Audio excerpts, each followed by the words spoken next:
৮০তম যে জনশিক্ষা দিবস সেই জনশিক্ষা দিবস আজকে পালন করা হয় সিপিএম এর রাজ্য দপ্তরে এবং সিপিএম এর কর্মীরা সিপিএম এর নেতারা এই দিবস উপলক্ষে বা এই কর্মসূচি উপলক্ষে তারা হাজির হয়েছিলেন।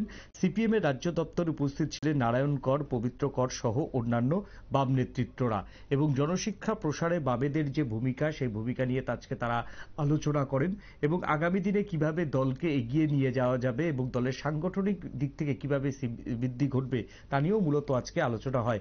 আমরা দেখে নেব যে জনশিক্ষা দিবস উপলক্ষে বাম নেতারা কি বক্তব্য রাখছেন, আসুন দেখে নিই। আমরা যে কারণে এখানে আজকে সমবেত হয়েছি সেটা হচ্ছে জনশিক্ষা সমিতির প্রতিষ্ঠা দিবস, প্রতিষ্ঠা বার্ষিকী উদযাপন উপলক্ষে 1945 সালের 27শে ডিসেম্বর দুর্গা চৌধুরী পাড়ায় তৎকালীন সময়ে শিক্ষিত উপজাতি যুবকদের একটা সম্মেলন বসেছিল। এটা সকলে জানেন যে তার আগে ত্রিপুরায় অনেকগুলো রাজা রাজত্ব করেছেন।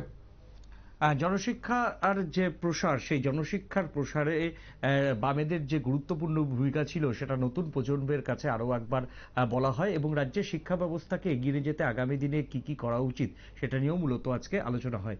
এখন নিয়ে নেব ছোট্ট একটা বিজ্ঞাপনের বিরতির পর ফিরে আসি আমরা অন্য কোনো খবরে। সঙ্গে থাকুন নিউজ ভ্যানগার্ডের পর্দায়।